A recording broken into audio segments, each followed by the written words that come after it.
وإذ ابتلى إبراهيم ربه بكلمات فأتمهن قال إني جاعلك للناس إماما قال ومن ذريتي قال لا ينال عهد الظالمين হযরত ইব্রাহিম আলাইহিস সালাতু ওয়াস সালামের কথা আল্লাহ রাব্বুল আলামিন বলতেছেন, ওই দিনের কথা স্মরণ করুন যেই দিন আমি ইব্রাহিম খলিলুল্লাহকে কিছু বিষয়ের পরীক্ষা দিয়েছিলাম। সেই বিষয়ের মধ্যে একটা বিষয় ছিল, ওই ইব্রাহিম তুমি মূর্তি পূজকদের, শিরক যারা করে, কুফর যারা করে, মূর্তির পরিবেশে যারা অবস্থান করে, এতে যদি আপনার বাবা হন, এতে যদি আপনার পিতা হন, তাইলে তাদের সঙ্গ ত্যাগ করতে হবে। তাদের সঙ্গ ত্যাগ করতে হবে। এই জন্য গত সপ্তাহে বলেছিলাম যে আমাদেরকে শয়তান, আমাদেরকে ইবলিস সরাসরি ওই জামানার মতো, ইব্রাহিম আলাইহিস সালাতু ওয়াস সালামের জামানার মতো সরাসরি মূর্তি বানিয়ে আমাদেরকে, আমাদের এই মুসলমান সমাজে আমাদেরকে এই কথা বলবে না, ওই মূর্তির পূজা করো, ওই মূর্তিকে সেজদা করো, ওই মূর্তির উপাসনা করো। এই কথা আমাদেরকে কোনো জাতি কোনো বিধর্মী এই কথা আমাদেরকে বলবে না। এই কথা বলার মতো তাদের দুঃসাহস নাই। সুতরাং ভিন্ন একটা পদ্ধতিতে এমন একটা পরিবেশ কায়েম করার চেষ্টা করবে, যেই পরিবেশে গেলে, যেই পরিবেশে অবস্থান করলে অটোমেটিক মূর্তি পূজার শামিল হয়ে যাবে। বুঝলেন নি আমার কথা? এমন একটা পরিবেশ কায়েম করবে, এমন একটা পরিবেশ সৃষ্টি করবে, সরাসরি এই কথা আমাদেরকে বলবে না যে তোমরা ওই যে দেব দেবী মূর্তি আছে, ওই মূর্তির পূজা করো। আমাদেরকে মূর্তি বানিয়ে মূর্তিকে পূজা করার জন্য, মূর্তিকে উপাস্য হিসাবে গ্রহণ করার জন্য বলবে না। সিস্টেমে আমাদেরকে এই সিস্টেম, ভিন্ন সিস্টেমে, ভিন্ন ভিন্ন পদ্ধতিতে আমাদেরকে শিরকের মধ্যে লিপ্ত করাবে। কিন্তু আমরা অনেক সময় এটা উপলব্ধি করতে পারব। যেমন গত সপ্তাহে বলেছিলাম, উলামায়ে কেরাম এই কথা বারবার বলেন আমাদেরকে, ধর্ম যার যার, উৎসব সবার। এই কথাটা ইসলামী শরীয়তে, এই সব কথাটা ইসলামী শরীয়তে এলাও নয়, অনুমোদন নয়। আমার রোজা, মুসলমানদের রোজা, সামনে আমাদের কুরবানির ঈদ আসতেছে। কুরবানির ঈদ এটা আমাদের স্বতন্ত্র একটা বৈশিষ্ট্য, স্বতন্ত্র একটা ব্যাপার। ঈদ মানে শুধুমাত্র উৎসব উদযাপন করা, ঈদ মানে এটা নয়। এটা আল্লাহ রাব্বুল আলামিনের পবিত্র একটা হুকুম, বিধান। ঈদ পালনের মাধ্যমে আমাদের ঈদটাও হবে ইবাদত। সুতরাং ভিন্ন পদ্ধতিতে, ভিন্ন আঙ্গিকে, ভিন্ন ভাষায় একটা বক্তব্য আমাদেরকে দিয়ে, সুশীল সমাজের ব্যক্তিদেরকে দেওয়ায় ধর্ম যার যার, উৎসব সবার, এই কথা ইসলামী শরীয়তে এলাও নাই। ধর্ম যার যার, উৎসব যদি সবার হয়, তাইলে আমাদের উৎসব যে কুরবানি আছে, আমাদের এই কুরবানিতে তো অন্যান্য জাতি অংশগ্রহণ করেনি। আমাদের কুরবানির ঈদে অন্যান্য জাতি, অন্যান্য ধর্মাবলম্বী যারা আছে, তারা অংশগ্রহণ করে না। তাদের উৎসবের মধ্যে আমাদেরকে ঢুকায়া দেওয়ার জন্য, আমাদেরকে তাদের উৎসব আমাদেরকে উদযাপন করার জন্য এই বক্তব্যটা সুশীল সমাজ দিয়ে আমরা আবেগী মুসলমান, তাদের উৎসবে গিয়ে আমরা শামিল হয়ে যাই। ওইনি না এই জন্য আল্লাহ রাব্বুল আলামিন হযরত ইব্রাহিম আলাইহিস সালাতু ওয়াস সালামকে যেই প্রথম হুকুমটা যেই পরীক্ষাটা ছিল সেইটা হইল যে আপনার ওই ইব্রাহিম শিরকের যে পরিবেশ, শিরক পূজারীর যে পরিবেশ, ওই পরিবেশে ওই শিরক পূজারীদেরকে, কুফরি মূর্তি পূজারীদেরকে, চন্দ্র পূজারীদেরকে, সূর্য পূজারীদেরকে, নক্ষত্র পূজারীদের সঙ্গ ত্যাগ করতে হবে। এতে যদি আপনার বাবাও জন্মদাতা কোথাও তাইলে তাদের সঙ্গ ত্যাগ করতে হবে। বিশ্বনবী হযরত মুহাম্মদ রাসূলুল্লাহ সাল্লাল্লাহু আলাইহি ওয়াসাল্লাম ইরশাদ ফরমাইতেছেন, বুইসতু লিকাসরাতিল আসনাম, আমাকে দুনিয়াতে প্রেরণ করা হয়েছে মূর্তিকে ধ্বংস করার জন্য, মূর্তি পূজাকে ধ্বংস করার জন্য। এক আল্লাহ তাআলার একত্ববাদ তাওহীদকে প্রতিষ্ঠিত করার জন্য আমাকে দুনিয়াতে প্রেরণ করা হয়েছে। শুধুমাত্র আমাদের নবীতে নয়, পৃথিবীতে যত নবী রাসূলের আগমন ঘটেছে প্রত্যেকটা নবী রাসূলের মিশন ছিল, দায়িত্ব ছিল, কর্তব্য ছিল যে কুফরি এবং শিরকি পরিবেশকে খতম করা, মূর্তি পূজাকে ধ্বংস করা।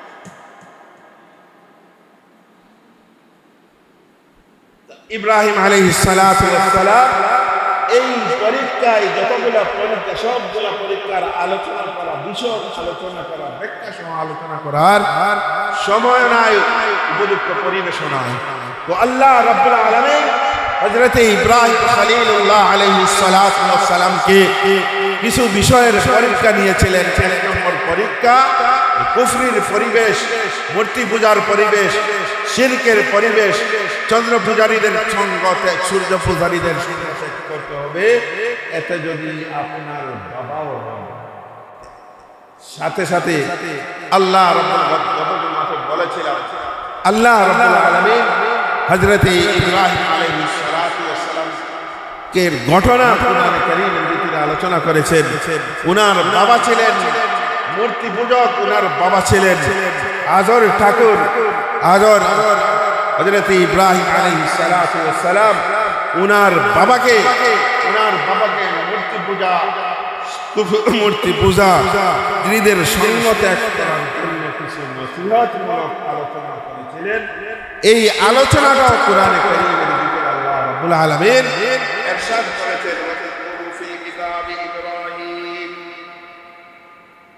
ওয়াযকুর ফিল কিতাবি ইব্রাহিম ইন্নাহু কানা সিদ্দীকান নাবিয়্যা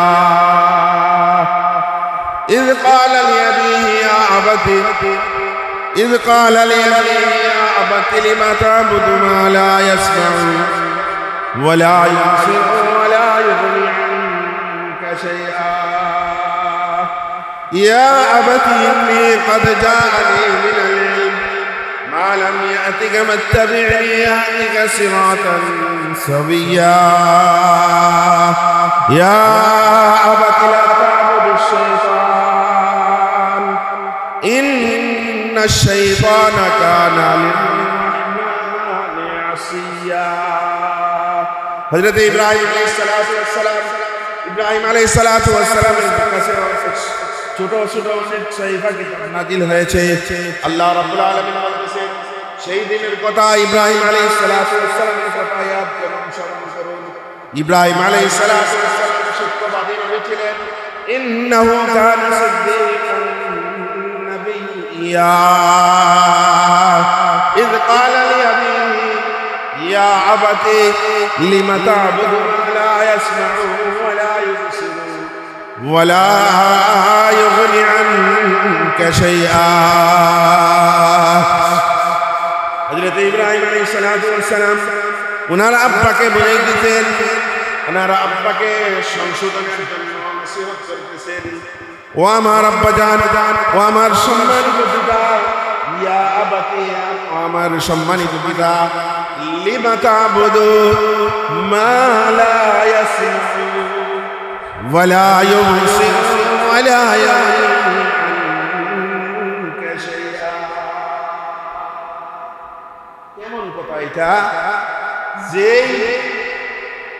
যাকে আপনারা উপাস্য হিসাবে গ্রহণ করেছেন, মাবুদ হিসাবে গ্রহণ করেছেন, রব হিসাবে গ্রহণ করেছেন, ইয়া আবাতি লিমা তা'বুদু, কেমন করে আপনি তাদের উপাস্য হয়ে গেলেন, তাদেরকে উপাস্য হিসাবে গ্রহণ করলেন, রব হিসাবে গ্রহণ করলেন, মাবুদ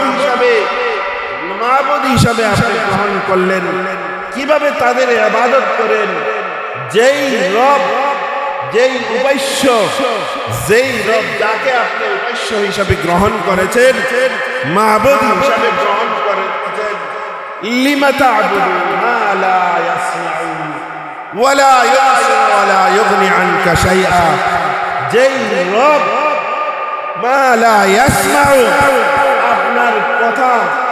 আপনার কথা শুনে না, আপনার কথার জবাব দিতে পারে না, ওয়ালা ইউবসিরু, আপনাকে অবলোকন করতে পারে না, দেখতে পারে না, ওয়ালা ইউগনি আনকা শাইআ, যাকে আপনি রব হিসাবে গ্রহণ করেছেন, যাকে আপনারা রব হিসাবে, প্রভু হিসাবে, উপাস্য হিসাবে, মাবুদ হিসাবে গ্রহণ করেছেন, সেই রব আপনাদের কোনো ক্ষতিও করতে পারে না, লাভ করতে পারে।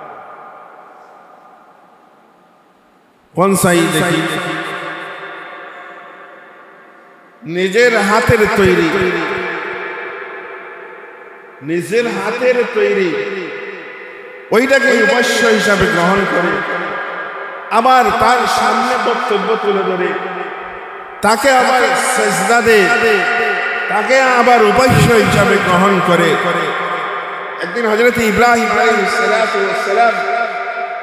আলাইহিস সালাম ওই যেই ঘরে মূর্তি ছিল, যেই ঘরে মূর্তি রাখা ছিল, ওই মূর্তিকে তারা সকাল বিকাল, আমরা মানুষ যেইভাবে খাবার গ্রহণ করি, আমাদের যেইভাবে পেটের ক্ষুধা লাগলে আমরা পিপাসা লাগলে পানি পান করি, ক্ষুধা লাগলে আমরা খাবার গ্রহণ করি, খাবার খাই, ঠিক তদ্রূপ ভাবে ওই জামানা ওই মানুষ যেই আহার গুলা করত, ঠিক সেইভাবে তারা তাদের দেব দেবীকে, তাদের উপাস্যকে এইভাবে খাবার দিত। হযরত ইব্রাহিম আলাইহিস সালাতু ওয়াস সালামের আম্মা সেই দিন অনুরোধ করলেন, বাবা একটু আমাদের দেব দেবী, আমাদের যে উপাস্য, আমাদের যে মাবুদ, আমাদের যে দেব দেবীগুলো আছে, সেই দেব দেবীগুলোকে একটু খাবার দাবারের ব্যবস্থা। তোমার বাবা যেতে পারবেন না, তোমার বাবা একটু অসুস্থ, সুতরাং তুমি একটু ওই ঘরে যাও, ওই ঘরে গিয়ে একটু খাবার দাবারের, তাদের যে খাবারগুলো আমরা প্রতিনিয়ত দেই, সেই খাবারগুলোকে তো হযরত ইব্রাহিম বর্ণনা সবার জানা আছে, আপনারা একাধিক শুনছেন। তো হযরত ইব্রাহিম আলাইহিস সালাতু ওয়াস সালাম খাবারের টেবিল থেকে খাবার দিলেন, প্লেট ভর্তি খাবার দিলেন, সাথে একটা পিঠার দিলেন।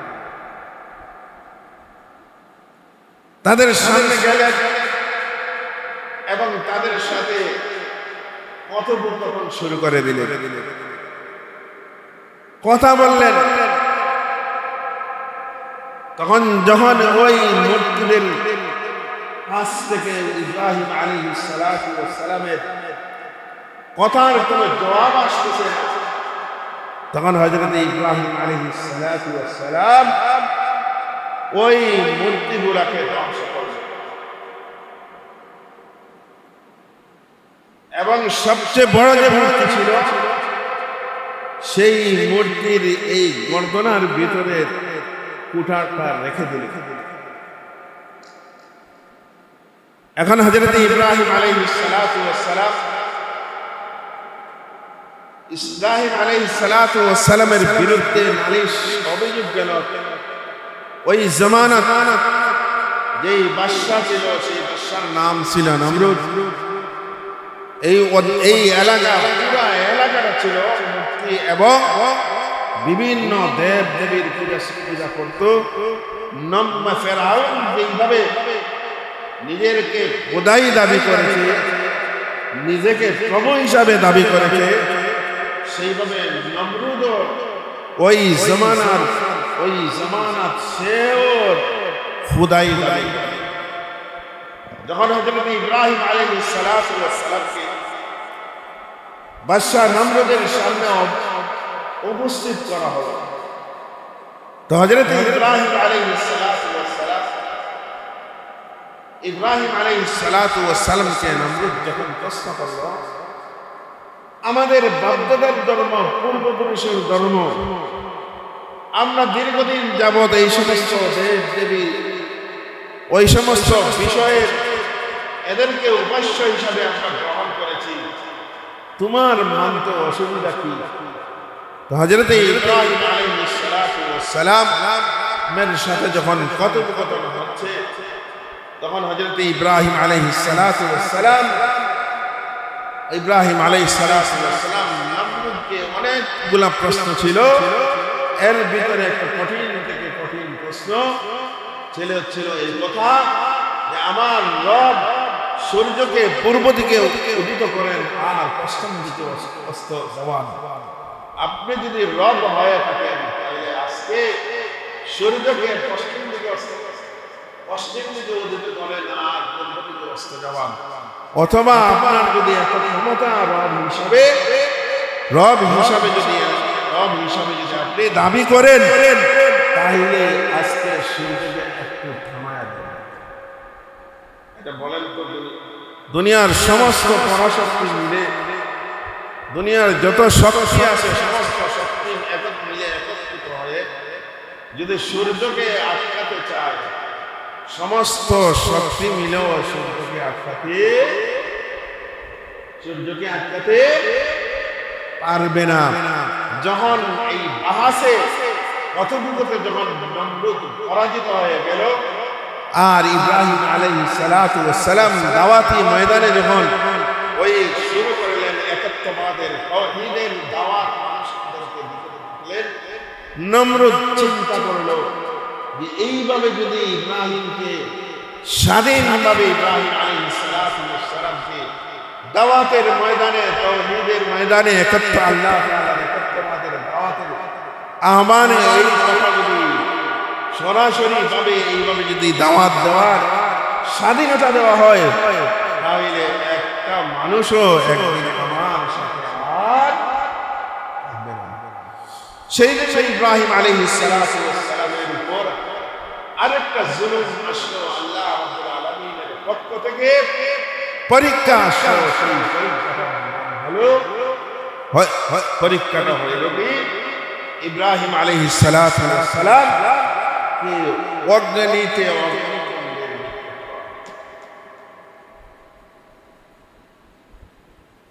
তো আল্লাহ রাব্বুল আলামিন ইব্রাহিম আলাইহিস সালামের কথা আল্লাহ রাব্বুল আলামিন কোরআনে কারীমে আলোচনা করেছেন। ইব্রাহিম আলাইহিস সালাম কে যখন নমরুদ অগ্নিতে নিক্ষেপ করলো, আল্লাহ রাব্বুল আলামিনের পক্ষ থেকে হুকুম আসলো আগুনের প্রতি, কুলনা ইয়া নারু কুনি বারদান ওয়া সালামান আলা ইব্রাহিম। হযরত ইব্রাহিম আলাইহিস সালাতু ওয়াস সালামের দ্বিতীয় পরীক্ষা ছিল, এক নম্বর পরীক্ষা কুফর শিরকের পরিবেশ, কুফর পূজারী, শিরকের মূর্তি পূজারী, স্বর্ণ পূজারী, সূর্য পূজারীদের ধর্ম ত্যাগ করতে হবে যদি আপনার আপন পিতা হয়ে থাকেন। দুই নম্বর পরীক্ষা ইব্রাহিম আলাইহিস সালাতু ওয়াস সালামকে ওই অগ্নিতে নিক্ষেপ করা হলো, যেই অগ্নির তেজ হযরত ইব্রাহিম আলাইহিস সালাতু ওয়াস সালাম 40 দিন পর্যন্ত অগ্নিতে ছিলেন। আল্লাহ রাব্বুল আলামিনের পক্ষ থেকে ইব্রাহিম আলাইহিস সালাতু ওয়াস সালাম আগুনের প্রতি হুকুম ছিল, ইয়া নারু কুনি বারদান ওয়া সালামান আলা ইব্রাহিম। ও আগুন ইব্রাহিমের প্রতি এমন শান্তিদায়ক হয়ে যাও যেই শান্তি যেই কারণে ইব্রাহিম আলাইহিস সালামের জন্য কোনো অসুবিধা না হয়। ইব্রাহিম আলাইহিস সালাম ইব্রাহিমের একটি পশম যেন না জ্বলে না পুড়ে।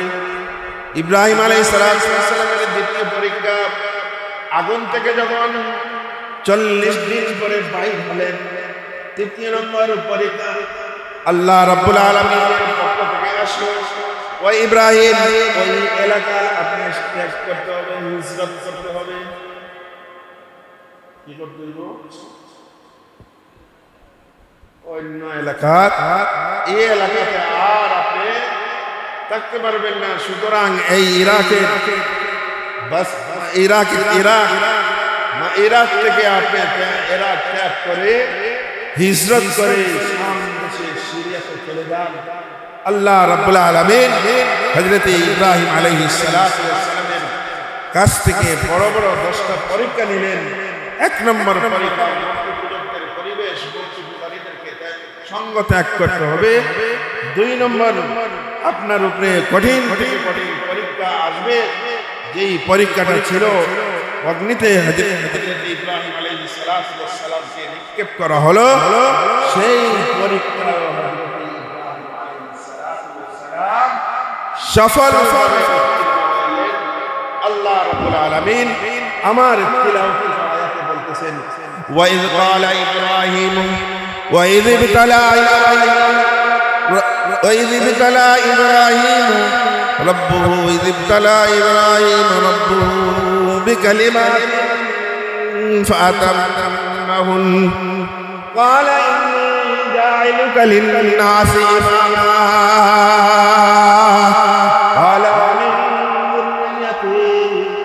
قال لا ينال عهد الظالمين وإذ جعلنا البيت مثابة للناس واتخذوا من مقام إبراهيم مصلى وعهدنا إلى إبراهيم وإسماعيل أن طهر بيتي للطائفين والعاكفين والركع السجود। وإبراهيم থেকে পরীক্ষা নিব। আল্লাহ রাব্বুল আলামিন পরীক্ষা নিয়েছেন। আল্লাহ রাব্বুল আলামিন ঘোষণা দিয়েছেন যে ইব্রাহিম পরীক্ষার ভিতরে সফলভাবে উত্তীর্ণ হয়েছে, সফলভাবে উত্তীর্ণ হয়েছে। তোমাকে স্বীকৃতি দিলাম, তোমাকে পুরস্কার হিসাবে ঘোষণা দিলাম। ক্বালা ইন্নী জাইলুকা লিন-নাসি ইমামা,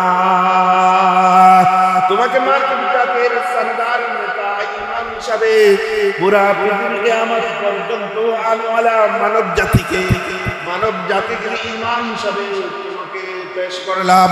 ক্বালা মিন যুররিয়াতি ক্বালা লা ইয়ানালু বিয-যালিমিন।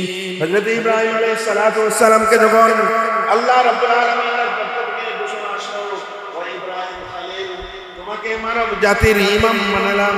ইব্রাহিম আলাইহিস সালাতু ওয়াস সালাম আল্লাহ রাব্বুল আলামিনের কাছে ফরিয়াদ করলেন, প্রার্থনা করলেন, আল্লাহ আমাকে যখন ইমাম বানিয়েছেন, আমাকে যখন নেতা বানিয়েছেন, আমাকে যখন মানব জাতির ইমাম বানিয়েছেন, সাথে সাথে আমার সন্তানগুলোকে ইমাম বানিয়ে দিন।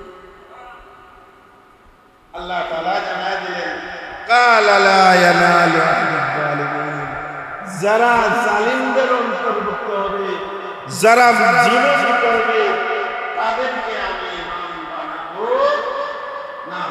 এই জন্য ইব্রাহিম আলাইহিস সালাতু ওয়াস সালামের বংশধর থেকে হযরত ইব্রাহিম আলাইহিস সালাতু ওয়াস সালামের বংশধর থেকে হযরত ইব্রাহিম আলাইহিস সালাতু ওয়াস সালামের নাম ছিল ইসমাঈল, আর এক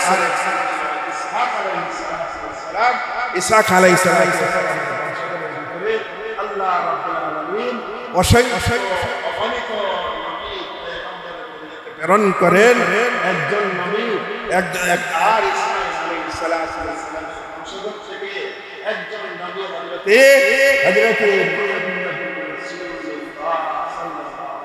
সাল্লামের আগমন ঘটে।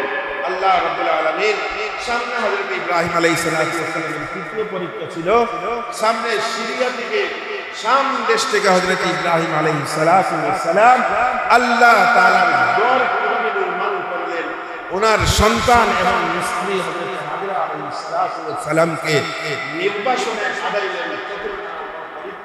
ও ইব্রাহিম, তোমার সন্তান এবং তোমার স্ত্রীকে জনমানবহীন এলাকাতে, এমন এলাকা যে এলাকা মানুষ বসবাসের কোনো উপযোগী ব্যবস্থা নাই, সেই এলাকায় সন্তান এবং আপনার স্ত্রীকে সেই এলাকাতে নির্বাসনে পাঠান। ওই চতুর্থ নম্বর পরীক্ষা আল্লাহ আমাকে তৌফিক দান করেন। আগামী দিনে আলহামদুলিল্লাহ।